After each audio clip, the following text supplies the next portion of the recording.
Hello there, very good evening and welcome back to another edition of Primetime News on TV1. I'm Charlene Benedict for the Newsfirst team. And I'm Naveksha Gunasekara. Here are your headlines for tonight.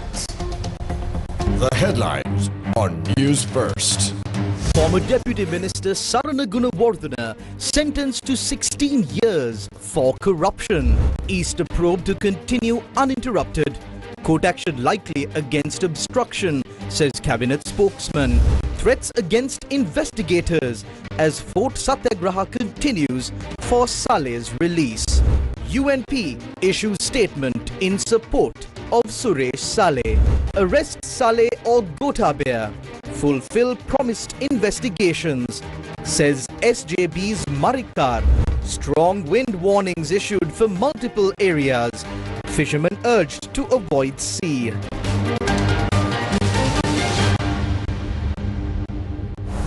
Taking a look at those stories in detail now. Former Deputy Minister Sirasa Gunawardena, who was found guilty of corruption charges, was sentenced to 16 years of rigorous imprisonment by the Colombo High Court.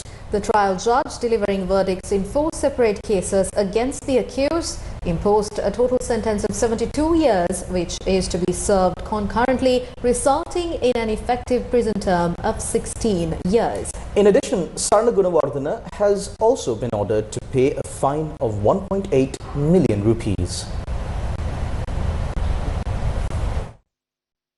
The Bribery Commission had filed 4 cases against Sirasa Gunawardena, alleging that while serving as chairman of the Development Lotteries Board in 2006, he committed the offence of corruption by causing a financial loss to the government through the procurement of vehicles on a rental basis for the institution. Charges were filed against the accused under Section 70 of the Bribery Act No. 1954 of 2022 on counts of corruption across the 4 cases. Delivering the verdict in the first case, the High Court judge stated that the charges brought against the accused had been proven beyond reasonable doubt and accordingly found him guilty. Quote, High Court Judge Mohammed Mihail. The accused on 3 separate occasions authorized advanced payments of 1.56 million rupees, 1.521 million rupees and 960,000 rupees using funds of the Development Lotteries Board with the intention of conferring an undue benefit to an external party. As a result of these actions, a financial loss has also been caused to the government. Counsel appearing for Sirasa Gunawardena, attorney at law Ranjan Silva, requested the court to consider imposing a lenient sentence under Section 303 of the Code of Criminal Procedure Act. Quote, attorney at law Ranjan Silva. I request that a lenient sentence be considered. The accused is 62 years old. He is a heart patient and also suffers from diabetes. He has no intention of returning to politics and is currently engaged in business activities. Appearing for the Bribery Commission, Assistant Director General Asita Anthony urged the court to impose a sentence that would serve as a strong deterrent and a message to society. Quote, Asita Anthony, the Assistant Director General of the Commission to investigate allegations of bribery or corruption. My lord, this is an offence related to corruption. Corrupt practices by public officials have contributed to the economic decline and even the bankruptcy our country has experienced in recent times. As a result, people were forced to wait in gas queues and fuel queues. Public officials entrusted with public funds have a duty to safeguard those resources. However, the accused has influenced other officials to engage in corrupt practices. The actions of a small group can have devastating consequences for an entire nation. Therefore, I request that a sentence be imposed that sets an example for all public officials. Considering the submissions, the trial judge emphasized that the court does not find it appropriate to impose a lenient sentence under Section 303 given the seriousness of the offence and the fact that the accused has been found guilty. Quote, High Court Judge Mohammed Mihail. Corruption committed by public officials within state institutions has contributed to the economic decline of this country. Such actions have eroded public trust in government institutions. In this context, it is not possible to grant leniency to the accused. Considering the nature of the offences, the court is of the view that a sentence must be imposed that will deter corruption within state institutions. Accordingly, in the first case against the accused, I impose a sentence of 4 years imprisonment for each of the 6 charges to run concurrently. In addition, a fine of 100,000 rupees per charge totaling 600,000 rupees is also imposed. The remaining 3 cases filed by the Bribery Commission against Sarana Gunawardena were based on similar allegations. Accordingly, the judge delivered verdicts in those cases as well, convicting the accused and imposing sentences. Following the court's ruling, Sarana Gunawardena was taken to the Balikata prison this afternoon to begin serving his sentence.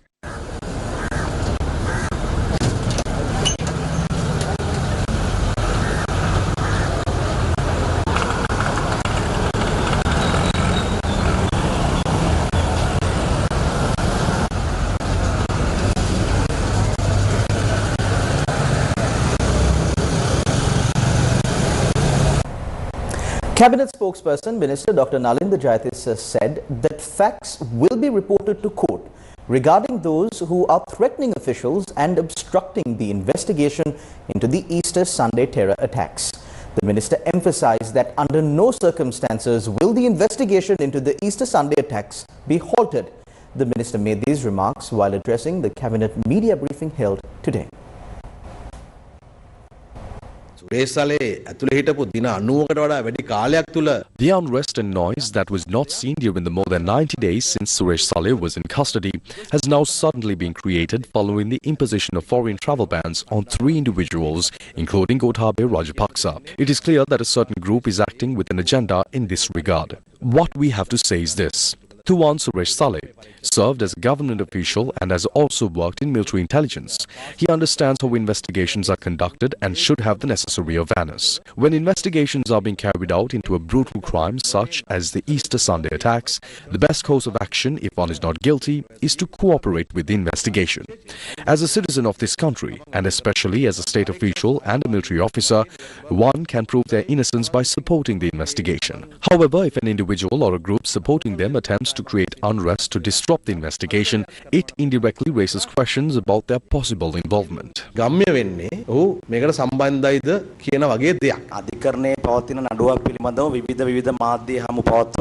ජනතාව ඉදිරිය ඇවිල්ලා නිලධාරීන්ව හැල්ලුවට ලක් කරලා මේ මාධ්‍ය හමු පැවැත්වීම පිළිබඳව රජයේ මතය මොනවද? විමර්ශනවලට බාධාකාරී වන ලෙස යමෙක් If anyone behaves in a manner that obstructs investigations or makes statements that interfere with the process, the Criminal Investigation Department will report the facts to court. The court will then take appropriate action. The investigations are progressing properly. Such attempts will stop them. Keeping 10 or 15 people overnight will not in any way hinder the Criminal Investigation Department from continuing its work. They may give as many voice cuts as they want, and there are platforms to broadcast them. But regardless of what is said or done, this government will act on the mandate that it has received to ensure justice and fairness for the people of this country. There is a political objective behind these attempts to disrupt the investigation. There is a clear intention to conceal the political connections linked to the Easter Sunday attacks. We do not need to respond to every such claim. The most important thing is to conclude these investigations swiftly and proceed with legal action. Only then will all the truth be revealed. A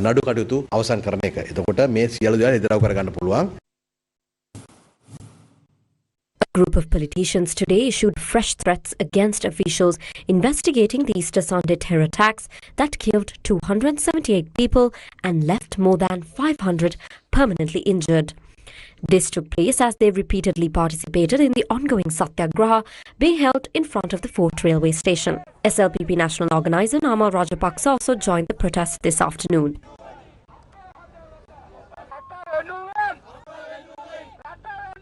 On several occasions today, members of the public expressed strong opposition toward those engaged in the Satyagraha.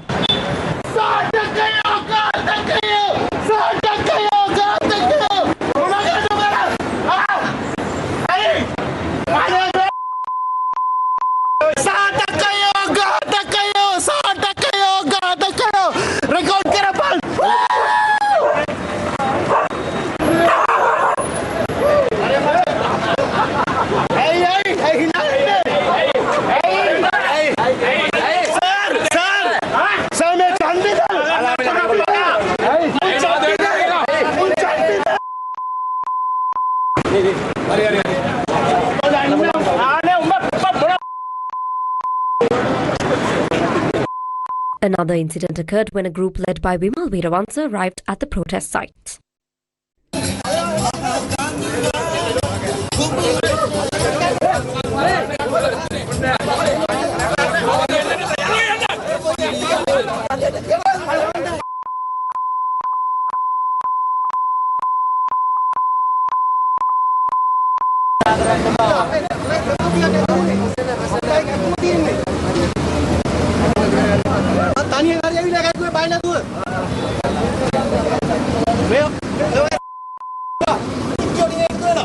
This is how a group at the protest site behaved while criticizing the investigative officials.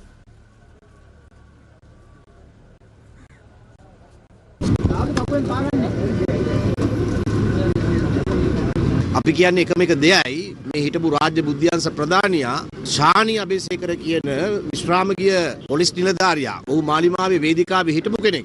A police නිලධාරියාගේ තියෙන දඩයන්ගුවාවේ වදකාගාරේ තියාගෙන වද බන්ධනයට ලක් කරමින් කරන මේ ක්‍රියාදාමය නතර කරන්න කියලායි අපි කියන්නේ. ඒක සල්ලේමාත් අන්තිමට මීට් කරන මිලිඳුමරුකට මාත්. ඒක මිලිඳුමරුකට කිසිම දෙයක් ගැන කතා කරන්නේ නැහැ. ඒක මිලිඳුමරුකට ගන්න. එයාගේ ප්‍රකාශකයෙක් නෙවෙයි මම. එහෙම නැත්නම් එයාගේ ප්‍රකාශකයෙක් ගන්න. Former ministers Tiranalas and Sarath Weerasekara, who were in charge of the police during investigations into these attacks under former presidents Gotabaya Rajapaksa and Ranil Wickremesinghe, also participated in the Satyagraha today. The United National Party has stated in a release that it strongly condemns the treatment of Suresh Saleh, alleging that it is in violation of the Constitution and international conventions. The statement further noted that it would be appropriate to send a group of members of parliament to examine the manner in which Saleh has been treated. It also warned that if the treatment of Suresh Saleh is normalized, similar measures could be applied to opposition groups as well, describing this as a highly dangerous trend. The United National Party stressed that all actions taken against Major General Suresh Saleh must strictly comply with the Constitution and international conventions. The Samaga Jana Balawega has presented its position on Suresh Saleh. This is not about whether Saleh can be arrested or not. If he can be arrested, then he must be arrested. The government has a responsibility to ensure justice for all victims of the Easter attacks, because that is what they promised, to investigate and take action. It is the same group that once brought in the Prevention of Terrorism Act that is now calling for it to be abolished. Back then, we saw the killing of Lasantha Wickrematunge, the attack on Sirasa, the bombing of Siyata, the assault on our friend Sanath Balasuriya, and the breaking of Poddala Jayantha's legs, and the attack on Keith Noya. We stood against all of that. We cannot take a different stance now. We cannot shed crocodile tears for political gain. That is why we have consistently stood for the Prevention of Terrorism Act in principle. We cannot change laws just because of Saleh. Back during Gotabaya Rajapaksa's government, Hijaz Hizbullah was held in the CID for 1.5 years. There was no campaign saying, I will take my own life or I will donate my eyes. All of this is suddenly emerging only because travel bans were imposed on 2 individuals linked to Gotabaya Rajapaksa. We will not be trapped in these political projects built on selective outrage.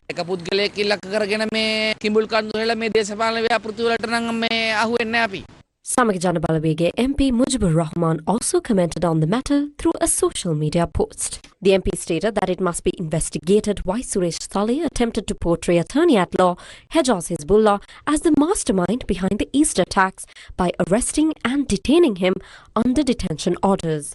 Quote, These days, Suresh Saleh's wife is frequently seen in the media.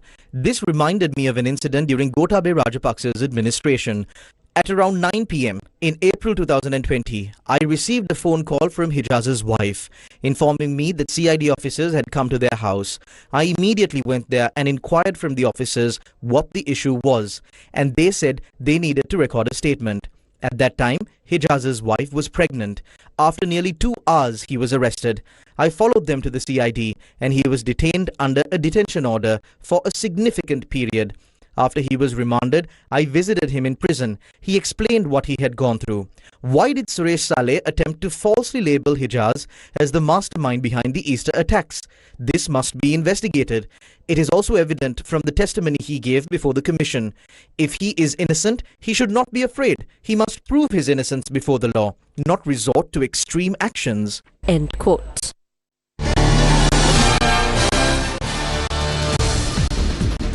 Several intense exchanges related to the Easter Sunday terror attacks took place in Parliament today. Certain horrific crimes that were buried in the sands of time are now beginning to surface. We see some people conducting religious rituals, bodhi pujas, for killers, not for anyone else. I wonder what those innocent children who lost their lives would think today when they see such acts. I believe that no matter what they escape, these perpetrators and those who support them and organize such rituals cannot escape their own conscience. Just look at those sitting there, rejected by the people, former political figures who have become irrelevant. What you see on their faces is fear. What you see is helplessness.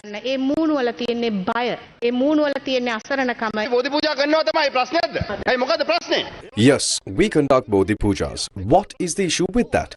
And we stand by the war heroes of this country. Is that a problem for you? Perhaps it is, because you have an issue with them. But on the other hand, the entire matter is being manipulated as a political tool. Therefore, we request you to carry out any investigation you want, but do not politicize it and turn it into a campaign issue. Did anyone speak about the fact that the suicide bomber's father was on your national list?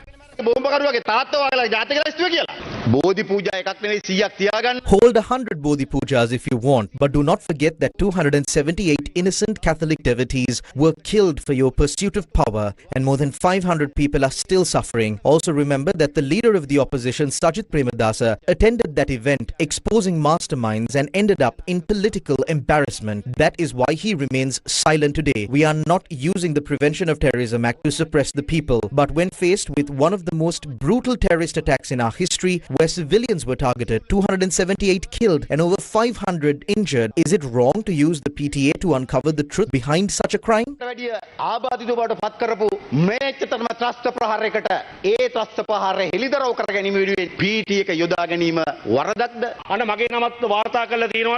have been told that my name has also been reported to court, accusing me of interfering in the investigation concerning war hero Suresh Saleh. How did I interfere? We simply went to the sacred bow tree at the historic Bellanville temple and prayed for the well-being of Suresh Saleh. Within 2 hours, he was hospitalized. Are they now claiming that my prayer influenced the CID investigation? I must say this clearly. Major General Suresh Saleh is not being held due to any court order.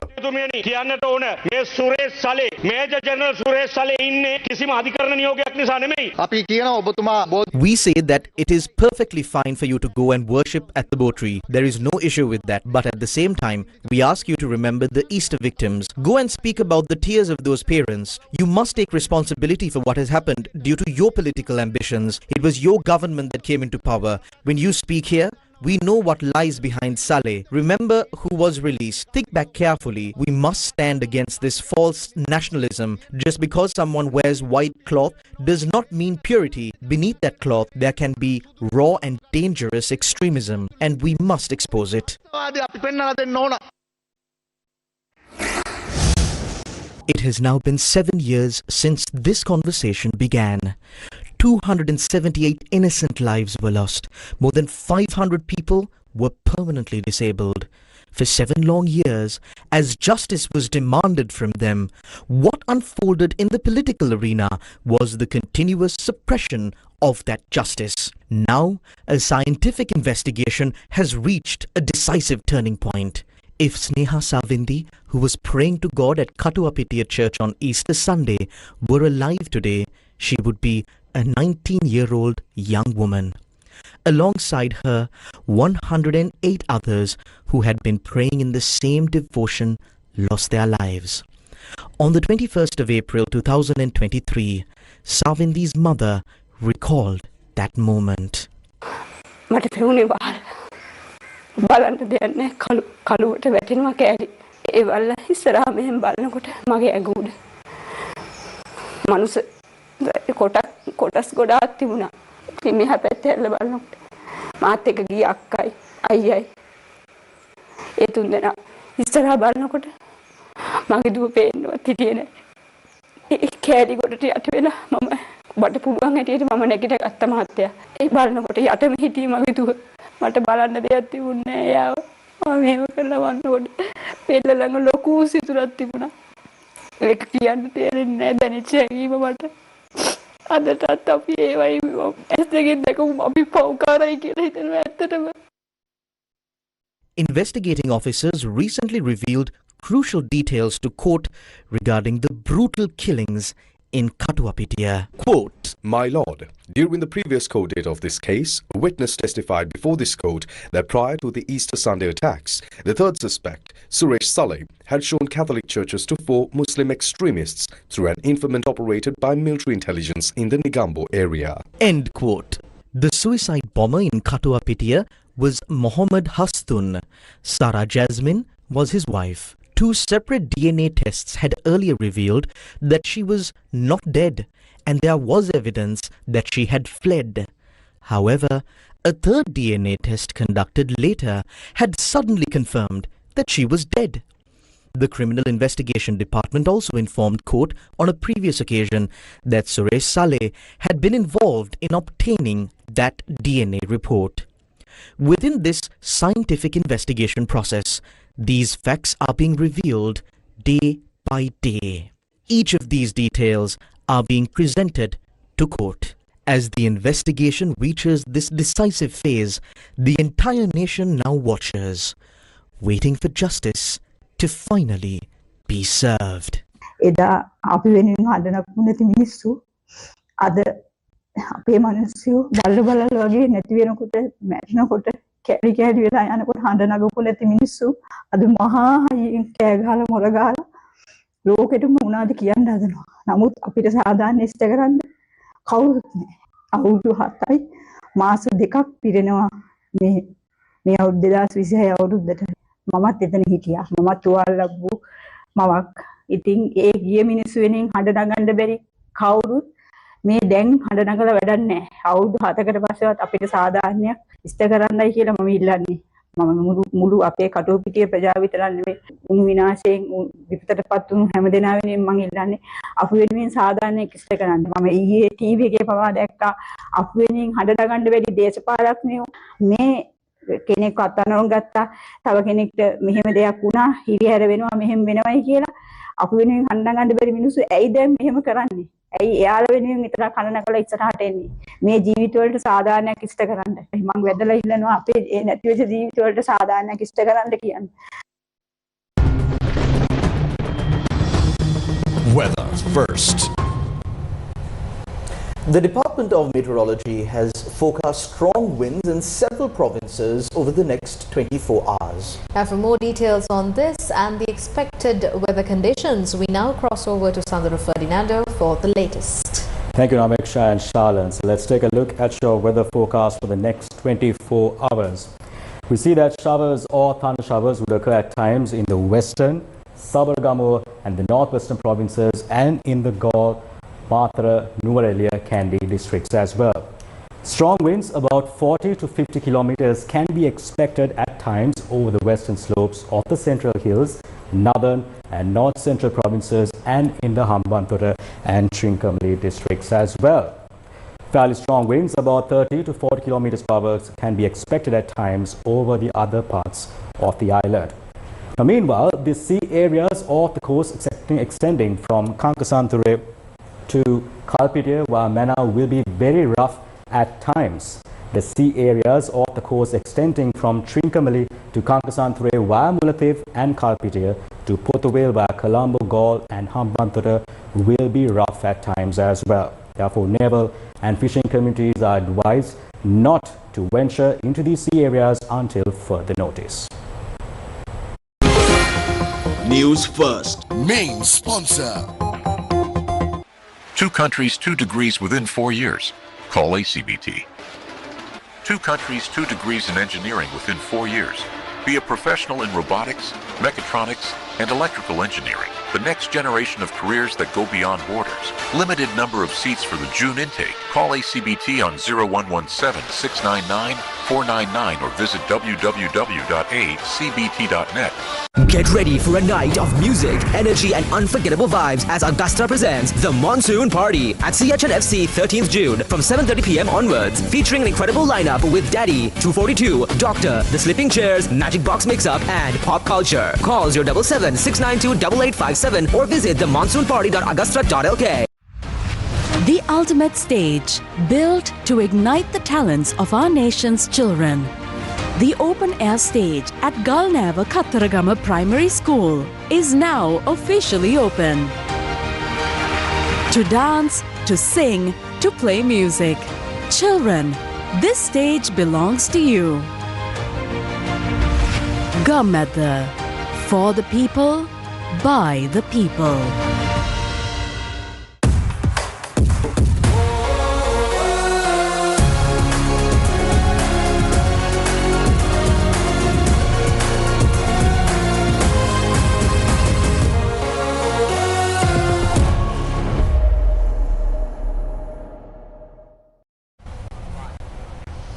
Sri Lanka today extended public emergency powers by 1 month. The proposal to extend the state of public emergency by 1 month was passed in Parliament today with a majority of 128 votes. A total of 135 votes were cast in favour of the motion. 7 votes were cast against the proposal. Cabinet spokesperson Minister Dr. Nalinda Jayatissa said today that no discussions have been held so far on extending the retirement age of judges. The minister clarified this while addressing the cabinet decisions media briefing.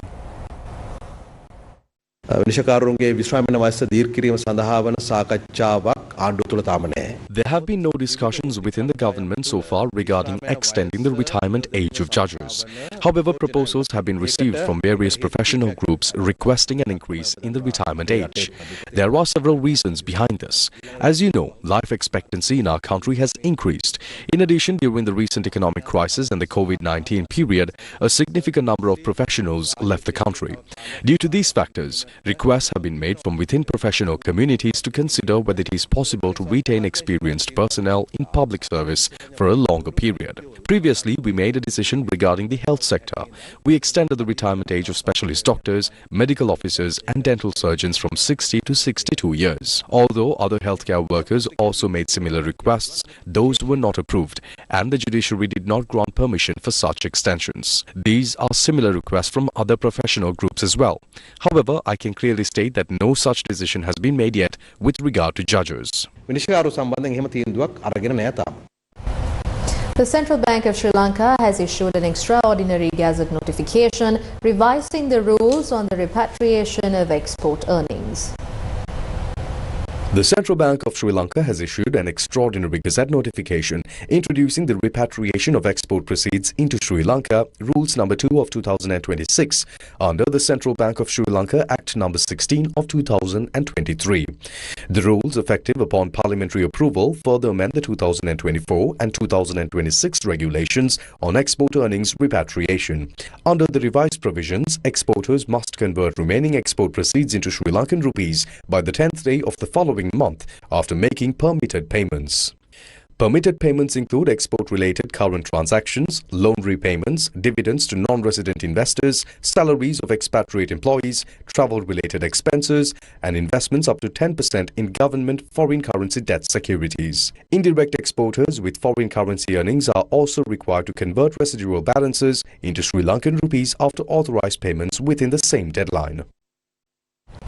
A fire that broke out at a restaurant in Palawatugoda this morning has claimed the lives of 3 individuals.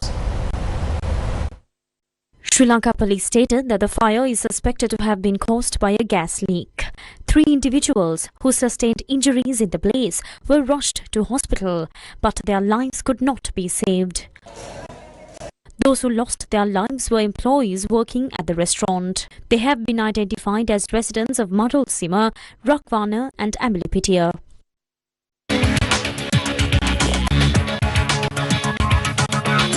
World News. United States President Donald Trump has said that a deal between Israel and Iran is imminent and that the two will leave each other alone for at least a week. He told reporters late on Monday that the US was in the final throes of what will be a very, very good deal. We now cross over to Hashini Pathirana for more details. Thank you, Naveksha and Shalan. Now, the war in the Middle East has been continuing even amidst talks for a possible peace deal. However, US President Donald Trump has been making remarks about the war during the weekend and even just yesterday. Now, in his latest remarks, adding to what Shalan and Naviksha said, US President Donald Trump has said that the Strait of Hormuz would open immediately upon signing, which he said could be in 2 or 3 days. Now, Israel and Iran on Monday said they would pause attacks following their most serious escalation since a ceasefire took effect in April, claiming that the US naval blockade on Iran turned out to be much stronger than bombing in making Iran want a deal. Trump said, and I quote, "If we go and bomb, which we can do very easily if we want, and we spend another 2 or 3 weeks bombing, Iran will have nothing left whatsoever. But you won't have the Strait of Hormuz open for the months." Here's more details. We hit back. They were going back and forth, and now they both agreed through me to stop. And we're in the final throes of what will be a very, very good deal that will not allow in any way, shape, or form nuclear weapons, etc. And the strait will open up right away. It'll open up immediately upon signing, which could be in 2 or 3 days. Did you ever do nothing in that? No, I said do what's right, but I want you to stop as quickly as you can, because they have to stop. It's had to do with Lebanon, and it has to stop. We want to get it finished. I don't think there are any sticking points. I think we're very close to having a very, very good, strong, powerful deal. If we go and bomb, which we can do very easily if we want, and we spend another 2 or 3 weeks bombing, they'll have nothing left whatsoever, but you won't have the strait open for months. If we do the bombing, a lot of people are going to be killed. Who wants to do that? I don't. And we'll have a signed document that's actually stronger than doing the bombing. What has proven to be a very powerful thing is the blockade.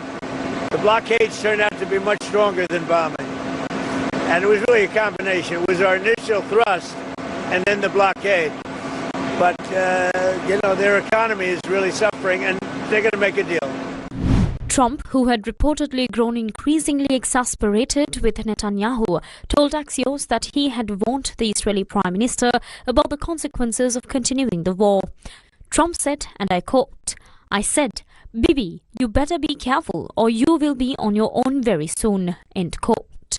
In a post on his Truth Social platform, he demanded both sides stop shooting, saying that final negotiations towards peace would proceed subject to ignorance or stupidity getting in its way. Meanwhile, President Donald Trump said today that 2 US pilots were fine after their helicopter crashed near the Strait of Hormuz, following a report that the crew of an Apache gunship had been rescued after going down close to the Iranian-controlled waterway. The New York Times report said it was not immediately clear whether the Apache had been shot down by Iranian fire, experienced mechanical failure, or encountered some other problem. The White House, U.S. Department of State, and the U.S. Central Command did not immediately respond to requests for comment. Asked if he knew what had brought the helicopter down, Trump said a report would be issued later.